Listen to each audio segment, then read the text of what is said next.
অচিরেই এই অশান্ত পরিবেশ শান্ত হয়ে যাবে আমরা আশা করি। আমরা শিল্পীরা চাই, আমরা শিল্পীরা হচ্ছে নরম মোমের মতো। তো আমরা কোনো অরাজকতা কিংবা অস্থিতিশীলতা চাই না। আমরা যে দেশকে ভালোবাসবে সে দেশের একটি গাছের পাতাও ছিঁড়বে না। এই যে ছাত্র আন্দোলন যেটা হয়েছে এখন, সেটার সেই ছাত্র আন্দোলনকে ইস্যু করে যে তৃতীয় শ্রেণী আজকে ইনভলভ হয়ে দেশের যে অরাজকতাটা করা হয়েছে এবং দেশের যে এত কোটি কোটি টাকার সম্পদ নষ্ট করা হয়েছে, তো আমি তো তাদেরকে দেশদ্রোহী বলবো। তারা দেশের কখনোই সুসন্তান হতে পারে না, তারা দেশকে ভালোবাসতে পারে না। আসলে অনেকগুলি প্রাণ ঝরে গেছে, এটা অনেক, আসলে এটা একটা রাজনৈতিক ব্যাপার। এখানে আমি খুব বেশি কথা বলবো না, কিন্তু আমি ব্যথিত। আসলে আমি, আমার অন্তর কাঁদে। বাচ্চা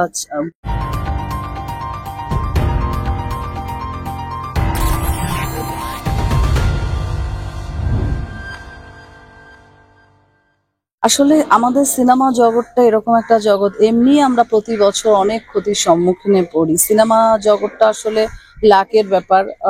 দেখা যায় যে অনেক ছবি রিলিজ হচ্ছে, ছবি হিট যায় না।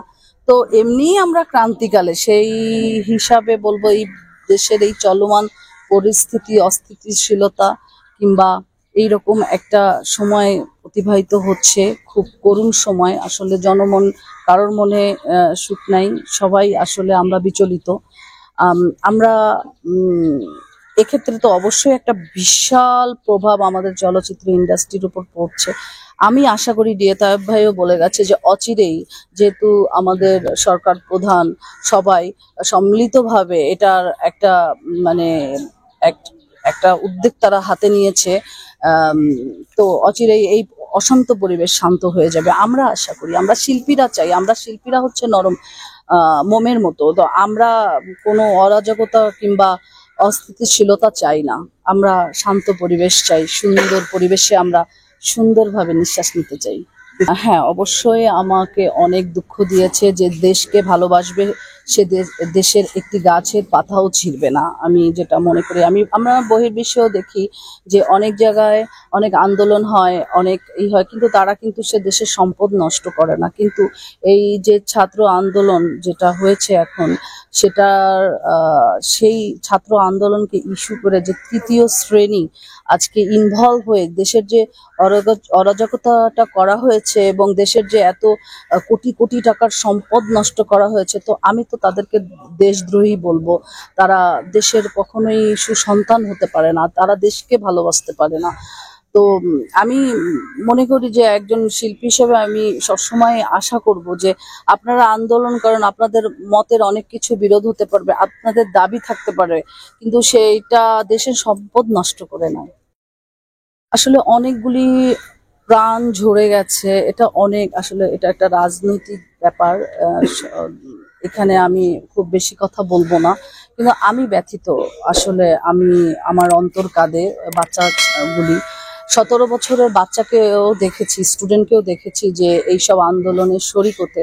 তো আমি মনে করি যে এই যে কোমলমতি ছাত্রগুলি যে আজকে রাজপথে নেমে গেছে, তাদের ব্যাকগ্রাউন্ডে যে কালো শক্তিগুলি, কালো হাতগুলি তাদেরকে পুঁজি করে কিংবা তাদেরকে ভর করে যে অরাজকতা করছে, তো এটার আমি বিরোধিতা করছি। আমি সেই, যেহেতু আমার ঘরেও স্টুডেন্ট আছে, আমার বাচ্চাও স্টুডেন্ট, তো আমি বলবো যে একটা 17 বছর কিংবা একটা 20-21 বছরের বাচ্চার মেন্টালিটি গ্রোথ, এত কিছু তারা বুঝে না। তারা দেখেন কতটা ইমোশনাল যে তারা রাজপথে নেমে যাচ্ছে। সো আমি গার্জিয়ানগুলিকে বলবো যে দেখেন যে তৃতীয় পক্ষের ইন্ধনে আপনার সন্তানকে আপনি রাজপথে নামাবেন না, কারণ আজকে আপনার সন্তান মারা গেলে এর দায়ভার কিন্তু পরিবারকেই নিতে হয়। এই দুঃখ কষ্টের গ্লানি বয়ে বেড়াতে হবে ওই পরিবারটিকে আজীবন। তো আসুন যে আমাদের যে গার্জিয়ান কিংবা অভিভাবকগণ আছে, তারা সবাই সবার যারা সন্তান আছে তাদেরকে সেভ করি।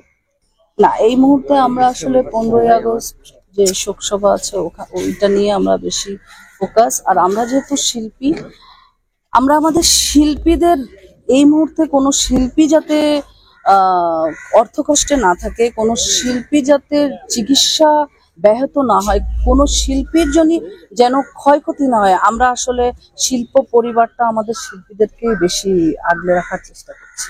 দেখুন, একটা ফেসবুকে যেমন পজিটিভ দিকও আছে, নেগেটিভ দিক আছে। যে যে ফেসবুকটা যে জিনিস, অনেক নিউজ আছে যেগুলি ভুয়া নিউজ দেওয়া হয়, জনমনের মধ্যে আতঙ্ক সৃষ্টি করে।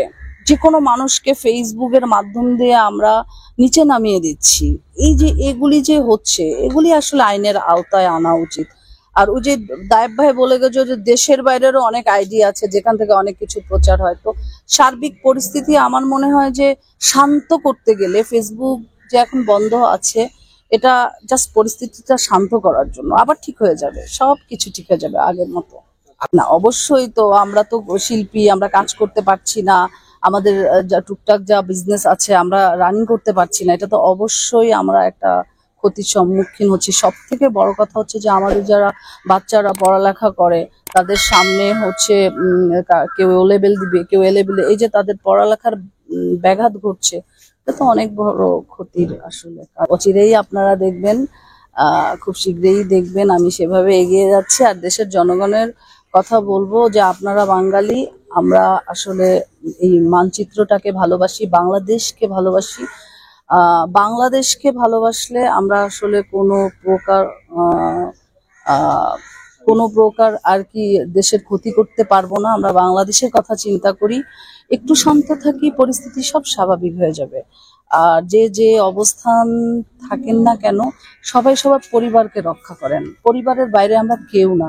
আজকে পরিবারের একজন সদস্য হারালে সেই পরিবারের উপর সারা জীবনের একটি কষ্ট চলে আসে। তো আমরা যে যেখান থেকে পারি আমরা আমাদের পরিবারকে সেভ করি, ভালো বুদ্ধি দেই, কোনো নেগেটিভ গুজব আমরা বিশ্বাস না করি। আমার কাছে দেশবাসীর এটাই অনুরোধ।